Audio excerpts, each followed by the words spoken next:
आलस्य आपका एक और बहुत बड़ा शत्रु जो आपके मन में वास करता है और धीरे धीरे आपकी कार्यशैली का एक आधार ही बन जाता है। हर कार्य में देरी करना, यह है आलस्य जो सब कुछ नष्ट कर सकता है। ये कार्य आज नहीं हुआ, कोई बात नहीं, कल कर लेंगे। प्रकृति हमें ये नहीं सिखाती। सोचिए यदि सूर्य ये कहने लगे कि कल उदित नहीं होते, कुछ दिनों पश्चात उदित होते हैं, तो क्या होगा? समस्त पृथ्वी का नाश हो जाएगा, है कि नहीं? देखिए, इस आलस्य पे एक बहुत सुंदर कहावत है, आलस्यस्य कुतो विद्या। अर्थात जो आलस करता है उसे विद्या नहीं मिलती, ज्ञान नहीं मिलता। अब जिसके पास ज्ञान नहीं, वो धन अर्जित नहीं कर पाता। उसके जीवन में सुख संसाधनों का अभाव होता है, मित्रों का अभाव होता है। जहां सुख संसाधन नहीं, मित्र नहीं, अपने लोग नहीं, ज्ञान नहीं, वहां आनंद कैसे वास करेगा? इसलिए कहा जाता है जो कर्म करता है वही इस संसार का कोई भी सुख हो उसे भोग सकता है। तो कर्म कीजिए, समय का सम्मान कीजिए, इस आलस्य पे विजय प्राप्त कीजिए और मेरे साथ प्रेम से कहिए, राधे राधे।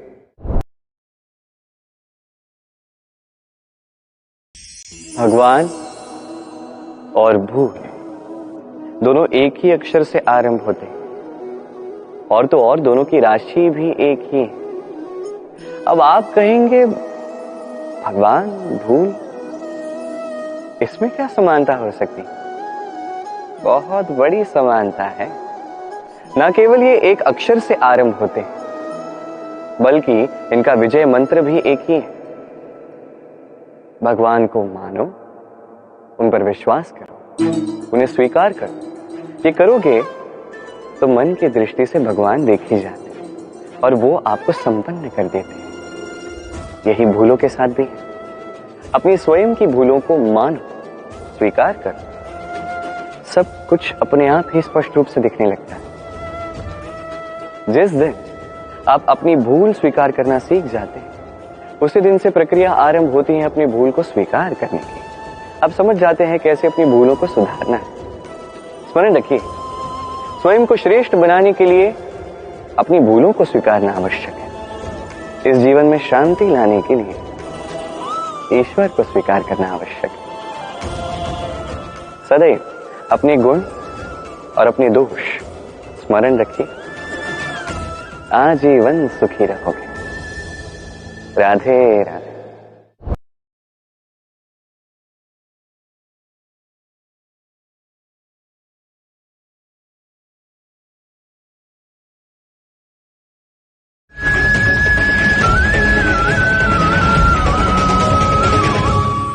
हम सदैव चाहते हैं कि ये संसार हमें ज्ञानी कहे, बुद्धिमान कहे, समझदार कहे, किंतु मूर्ख कभी न कहे। मूर्ख इस शब्द से सभी कतराते, दूर भागते हैं, किंतु एक सत्य से सभी अनजान हैं।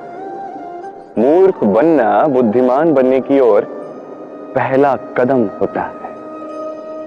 आप बड़े से बड़े दिग्गज ज्ञानी के साथ बैठ जाइए, कितनी भी बातें कर लीजिए, कितना भी ज्ञान बांट लीजिए, अनुभव मूर्ख बनने के पश्चात ही प्राप्त होता है कि नहीं? मूर्ख बनने के पश्चात आपको यह समझ में आता है कि क्या नहीं करना चाहिए। ज्ञानी आपको यह बताते हैं कि क्या करना चाहिए, और इस संसार में क्या करना चाहिए इसे कहीं बड़ा ज्ञान होता है कि क्या नहीं करना चाहिए। इसलिए सदैव स्मरण रखिएगा, आपसे हुई कुछ भूलें आपको कोई मूर्ख बना जाता है, आपके साथ छल कपट करता है, तो कोई बात नहीं, ये अंत में आपको और बुद्धिमान ही बनाएगा। इस समय सकारात्मक रहिए, ये संसार आपको ज्ञान ही अवश्य कहेगा। राधे राधे।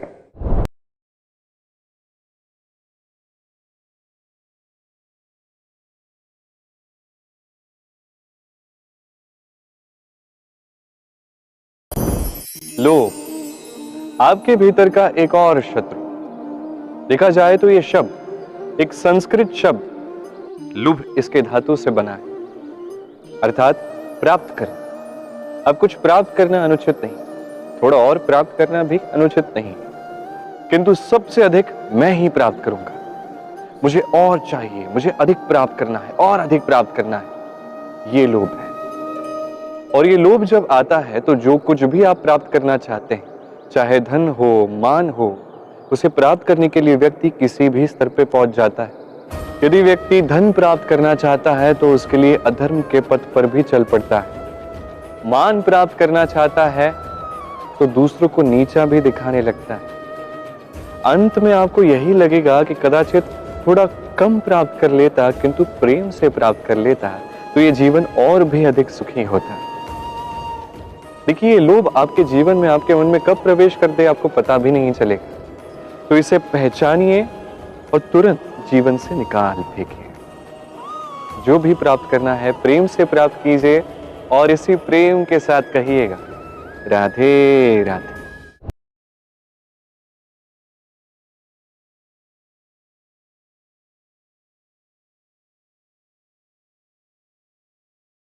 क्या आपने कभी किसी उपवन को संजोते हुए माली को देखा है? कभी किसी एक वृक्ष पर दीमक लग जाते हैं। माली उस एक वृक्ष का नहीं, समस्त उपवन का उपचार करवाता है। अब आप कहेंगे ये कैसी मूर्खता है, दीमक एक वृक्ष पर लगे हैं, समस्त उपवन का उपचार किस लिए करवाना? अरे परिश्रम बचा सकते थे। किंतु माली अच्छे से जानता है दीमक भले ही एक वृक्ष पर लगे हो, नाश पूरे उपवन का कर सकते हैं। अब माली की ये सोच, ये सीख कहीं और भी लागू होती है। इस संसार में हम केवल अपने परिवार के विषय में सोचते हैं, उनका ध्यान रखते हैं, प्रयास करते हैं कि वो संपन्न रहे, सुखी रहे। और उसी समय इस समाज के कुछ विरोधी तत्व इस समाज को खा जाते हैं, इसे नष्ट कर जाते हैं और हमारा ध्यान केवल अपने परिवार पर। इसलिए जब बात आती है राष्ट्र की, देश की, तो उसके लिए भी निर्णय लेना होगा, उसके लिए भी त्याग करना होगा। और स्मरण रखिए, जो भी समस्या है उसका निवारण पूर्ण रूप से करना अनिवार्य है। इस संसार में हर एक व्यक्ति जो अपने परिवार का भी ध्यान रखेगा, समाज का भी ध्यान रखेगा और उचित रूप से इस देश का भी ध्यान रखेगा, तभी ये देश संपन्न कहलाएगा। तो आप भी उचित प्रयास कीजिए और मेरे साथ प्रेम से कहिए, राधे राधे।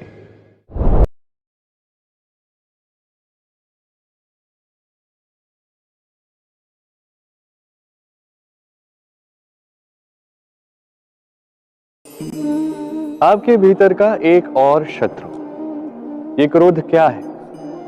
आपके मन की एक भावना है जो आप ही के मन में उत्पन्न होती है। ये मन आत्मा से जुड़ा होता है। अब एक भावना जो आत्मा से जुड़ी है, इसे अनुचित क्यों कहा जाता है? समझने का प्रयास कीजिए।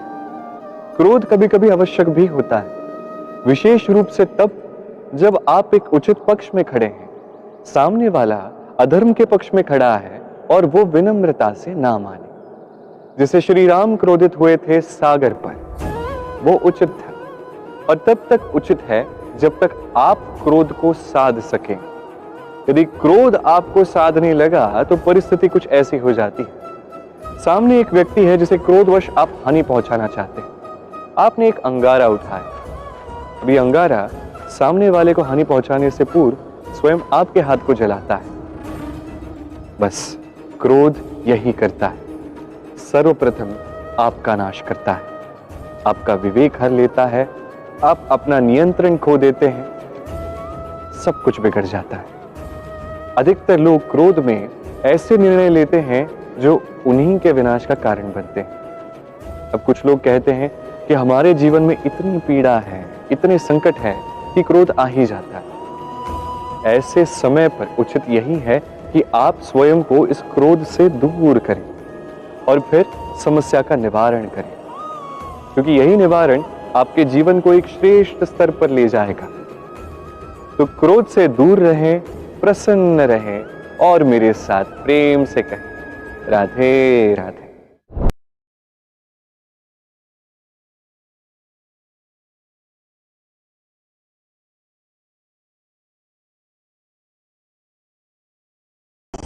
कहा जाता है जीवन में प्रेम करना ही सुख का मूल है।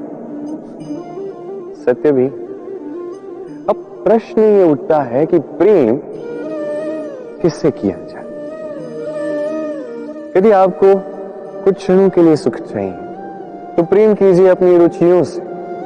यदि आपको कुछ दिनों के लिए सुख चाहिए, प्रेम कीजिए अपने मित्रों से। यदि आपको कुछ महीनों के लिए, कुछ वर्षों के लिए या अनेक वर्षों के लिए सुख चाहिए तो प्रेम कीजिए अपने परिवार से, माता पिता, अपनी संतान, पति पत्नी, अपने संबंधियों से। किंतु यदि आपको सदा सदा के लिए सुखी रहना है तो प्रेम करना होगा केवल अपने कर्मों से, क्योंकि संबंध चाहे जैसा भी कभी न कभी टूटता ही है। ये संसार कुछ ऐसा ही है कि जिसका साथ मिलता है उसका साथ छूटता भी। केवल कर्म ही एकमात्र ऐसा है जो कभी आपका साथ नहीं छोड़ेगा। मृत्यु के पश्चात भी यही कर्म आपको जीवित रखते हैं। इसलिए सदैव स्मरण रखिए, ये कर्म धर्म समझकर निभाइए। जीवन के अंतिम क्षण तक कर्म से प्रेम कीजिए, जीवन के अंतिम क्षण तक सुखी रहेंगे। और मैं तो सदैव कहता हूं, तू बस कर्म करते जा, फल की चिंता ना कर। तो आइए और मेरे साथ प्रेम से कहिए राधे राधे।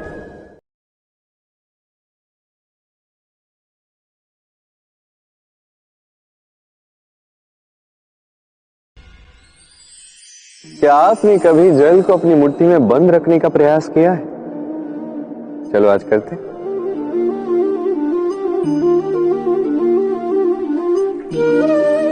यदि आप मुट्ठी को कस के बंद करते हैं तो जल नहीं ठहरता। यदि आप उसे ऐसे ही बहने दें तो वो अपना मार्ग स्वयं बनाएगा और आपकी हथेली पर भी रुकेगा। जीवन भी कुछ इसी प्रकार होता है, जल की भांति अपना मार्ग स्वयं बना लेता है ये जीवन। हर एक समस्या का समाधान स्वयं बता देता है ये जीवन। इसलिए जीवन में जब भी परिस्थितियां हमारे अनुकूल ना हो, हमें समझ ही ना आ रहा हो, कुछ भी हमारे वश में ना हो, तो हम हताश हो जाते हैं, निराश हो जाते हैं। और यही तो नहीं करना है। शांत चित्त से देखना है इस जीवन में घटित क्या हो रहा है। पीड़ा सभी ने भोगी है। पीड़ा के समय कुछ क्रोध करते हैं, क्रोध में आके पराक्रम करते हैं। यही तो नहीं करना है। शांत चित्त से बस वो समझना है जो ये जीवन हमें सिखाना चाहता है। जीवन सब सिखाएगा, बस स्मरण रखिएगा। कब प्रयास करना है और कब प्रतीक्षा करनी है, ये आपको समझना होगा। तो आइए और मेरे साथ प्रेम से कहिए राधे राधे।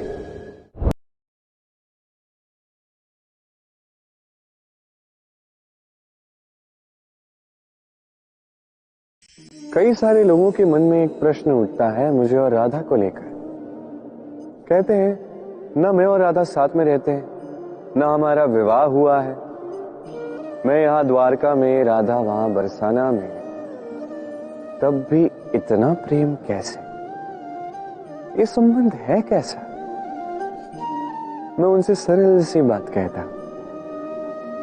आप कभी अपने दर्पण में देखिए, अपनी दोनों आंखों को देखकर उनसे पूछिए कि ये दोनों आंखें एक साथ क्यों बंद होती हैं, एक साथ क्यों खुलती हैं, एक साथ क्यों सोती हैं, एक साथ क्यों रोती हैं? आजीवन किसी व्यक्ति से संपर्क बनाए रखा जा सकता है बिना उनसे मिले। कुछ ऐसा ही प्रेम है मेरा और राधे का भी। और कुछ ऐसा ही तो होता है प्रेम, दो नैनों की बात जो कभी मिलेंगे नहीं पर सदा सदा के लिए साथ जुड़े रहते हैं। यही भाव निस्वार्थता है और यही निस्वार्थ प्रेम आपको आनंद की ओर ले जाएगा। जीवन में सदैव निस्वार्थ प्रेम कीजिए, आनंद ही आनंद मिलेगा। तो आइए और मेरे साथ निस्वार्थ प्रेम से कहिए, राधे राधे।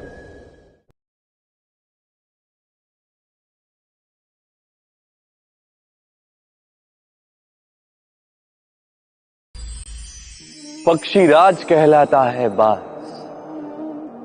बाज की जीवन आयु लगभग 70 वर्ष।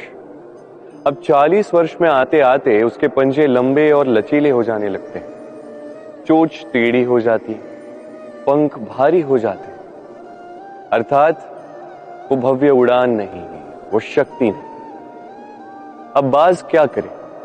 बाज सबसे कठिन चयन करता है, चयन स्वयं की पुनर्स्थापना कर। सर्वप्रथम किसी विशाल पर्वत पर जाता है, एकांत में अपना एक घोंसला बनाता है और फिर चट्टान पर अपनी चोंच मार मार के अपनी चोंच ही तोड़ देता है। फिर प्रतीक्षा करता है चोंच के पुनः उग जाने की। फिर वही अपने पंजों के साथ भी करता है। तत्पश्चात अपने भारी पंख एक एक करके स्वयं नोच के निकाल देता है। फिर 150 दिन की पीड़ा सहने के पश्चात उसे फिर मिलती है वही भव्य उड़ान, वही शक्ति, और फिर वो जीवन के अगले 30 वर्ष जीता है। क्या समझे? यदि इच्छा शक्ति हो तो एक दुर्बल भी बलि बन सकता है। आप भी यही कीजिए, अपने बीते हुए कल के अस्तित्व का भार त्याग दीजिए और कल्पना की एक उन्मुक्त उड़ान भरी, स्वयं की पुनर्स्थापना करिए, तभी सर्वश्रेष्ठ बनेंगे। और स्मरण रखिए, ये छोटे छोटे आरंभ ही बड़े बड़े शिखर तक ले जाते। तो आइए और मेरे साथ प्रेम से कहिए, राधे राधे।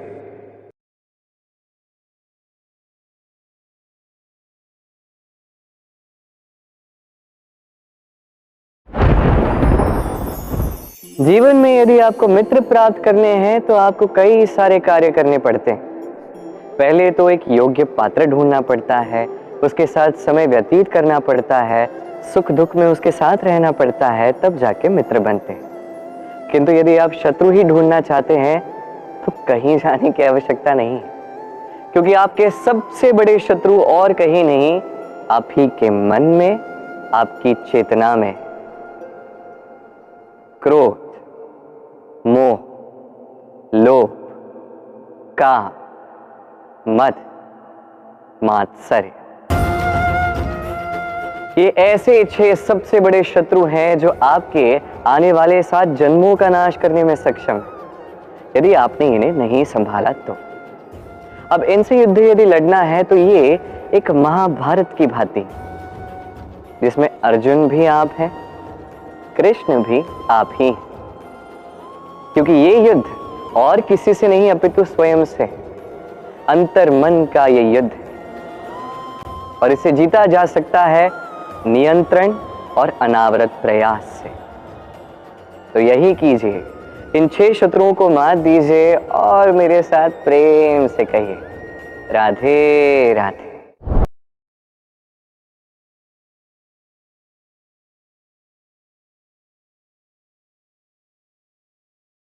अधिकतर लोग ये बात जानते हैं कि हमारा शरीर 5 तत्वों से बना है, जिसे हम पंच तत्व कहते हैं। जल, अग्नि, वायु, धरती और आकाश। अब ये बात हम सभी जानते हैं, किंतु इनके साथ कुछ गुण आते हैं जिसे हम देख नहीं पाते। यदि इन गुणों को हम आत्मसात करना सीख जाएं, तो साक्षात परमेश्वर के दर्शन हमें हो जाएंगे। यदि बात मैं करूं पहले तत्व की, जल की, जल जो हर जलन से ठंडक देता है। इस जल को देखिए, ये बहना जानता है, रुकना नहीं। ये चट्टानों से टकराता है, इसके मार्ग में अनेक बाधाएं आती हैं, किंतु ये बहना जानता है। निराकार है ये जल, जिस भी पात्र में डालो उसका आकार ये लेता है। यही इसकी विशेषता, यही हमारे लिए सीख भी कि कैसे हमें बहते रहना है, कैसे हमें रुकना नहीं है, चाहे हमारे मार्ग में कितनी भी कठिनाइयां क्यों ना आए। कैसे जल की ही भांति निराकार होकर हर परिस्थिति के अनुसार हमें ढलना है। बस यही सीख जल से प्राप्त कीजिए और मेरे साथ प्रेम से कहिए, राधे राधे।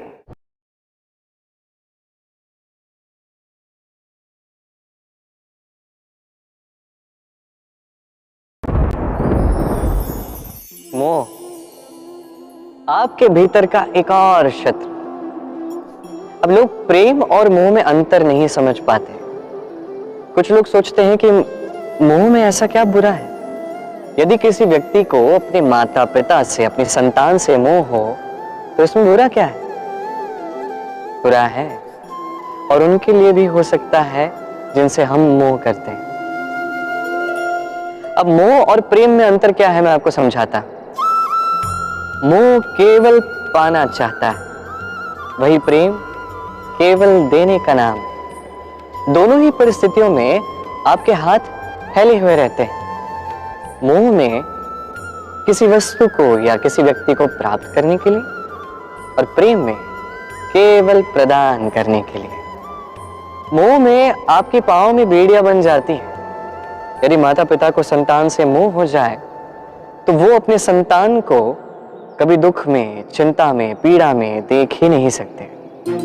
इसलिए वो संतान को बांध के रख देते हैं एक सुरक्षित क्षेत्र में, जहां से ना तो वो संसार देख पाता है, ना परख पाता है, ना सीख पाता है, ना विकट परिस्थितियों का सामना करता है। इस कारण से वो दुर्बल बन जाता है, अज्ञानी बन जाता है, उसका विकास वहीं रुक जाता है। यही प्रेम केवल विकास की ओर ले जाता है। माता पिता संतान से प्रेम करते हैं तो उसे छोड़ देते हैं कि जाके इस संसार को देखो, परखो, सीखो, कैसे इसके साथ लड़ना है, स्वयं सीखो, अपनी शक्ति स्वयं बढ़ाओ, अपना मार्ग स्वयं चुनो। तो इन मोह की बीड़ियों को तोड़ दीजिए और प्रेम को अपना लीजिए, और इसी प्रेम के साथ कहिए, राधे राधे।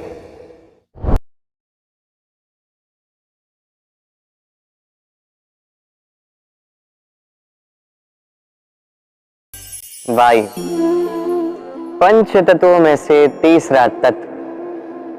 कोई इसे जमीन कहता है, कोई पवन कहता है। पहली बात तो ये है कि ये वायु ही हमें जीवन दान देती है, प्रतिदिन, प्रति क्षण। इसी वायु के कारण हम श्वास ले पाते हैं, जीवित रह पाते हैं। यही वायु है जो सभी मेघों को एकत्रित करती है एक उचित स्थान पर और वर्षा करवाती। इस वर्षा के कारण इसी धरा पर अन्न उगता है। इस वायु को देखिए, कभी इतनी सौम्य होती है कि आपको अंतर भी नहीं पड़ता, और कभी कभी ऐसा रूप धारण करती है कि बड़े से बड़े पर्वत का आकार ही बदल के रख देती है। यही वायु की विशेषता है। वायु कहती है कि समय के साथ साथ बहते जाओ, सबको जीवन देते जाओ, सबकी सहायता करते जाओ, किंतु जब संकट सामने आए तो डट के उसका सामना करो, विघ्न के अनुसार स्वयं को ढालो। अब कब कितना कठोर बनना है और कब कितना सौम्य बनना है, ये वायु से सीख लीजिए और मेरे साथ प्रेम से कहिए, राधे राधे।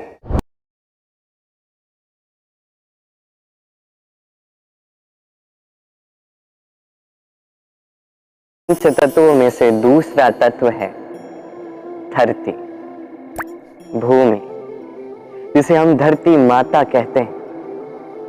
ये धरती धैर्य धारण करती है और इसी पे हमारा समस्त संसार आधारित है, क्योंकि ये धरती ये सहनशील है, इसकी सहनशीलता अपरंपार है। संतान जो भी ठोकर इसे प्रदान करे प्रेम से सहती है और बदले में अमूल्य रत्न प्रदान करती है। संतान यदि हल चलाए तो बदले में उसे अन्न प्रदान करती है। ये है धरती। अब इससे हमें क्या सीख मिलती है? यही कि किसी के लिए कुछ करना, किसी को कुछ देना बिना किसी कामना के। और ये बात समझ जाइए, यदि आप बिना किसी कामना के, बिना किसी अपेक्षा के किसी के लिए कुछ करते हैं या किसी को कुछ भी देते हैं, यदि ये आप सीख जाते हैं तो आप प्रेम करना सीख गए। और इसीलिए तो धरती को माता कहा जाता है, क्योंकि माता केवल वो नहीं है जो कोख से जन्म देती है। माता तो वो भी है जो जीवन जीना सिखाती है, जो जीवन जीने का उदाहरण बन जाती है। तो धरती से ये निस्वार्थ भाव सीखिए, निस्वार्थ प्रेम करना सीखिए और इसी प्रेम के साथ कहिए राधे राधे।